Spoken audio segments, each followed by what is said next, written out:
What's up, party people in the place to be? Today, we're going to talk about recording yourself in public. Just a couple of tips and tricks on how to do it without feeling so damn awkward. Tip number 1, wherever you're going to record yourself, go early. That way, it won't be as crowded and you won't be feeling so awkward. Right now, we at the Pennybacker Bridge in Austin, Texas, which leads me to tip number 2. And that's go somewhere where it's a traveling spot where people are going to be taking pictures and using video anyway. I'm giving y'all some game. Tip number 3, when shooting in public and you're trying to stay conspicuous, use your phone or an action camera. That way you use something small, it won't draw too much attention. Got a nice high quality anamorphic lens on the iPhone 17 people. At the Pennybacker Bridge lookout spot. Let's see if it makes a difference.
Look at the view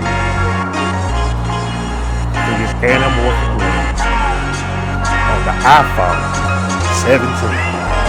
So now, like I say, when you go to a spot like this, people see you with a camera talking,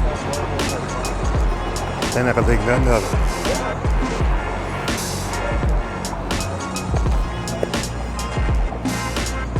Get to get you some nice high quality drone footage, Mavic 4 Pro, without people feel like you're harassing them. These are just a few tips, people, to help you out in your YouTube journey or your social media journey of recording yourself in public. Follow these tips, and I can promise you this. It's going to be a whole lot easier. And the last tip I have for you is get out, hit record, and have fun. It's your boy, the Drone Dreamer, aka your Uncle Rico. Till the next episode, people. Peace.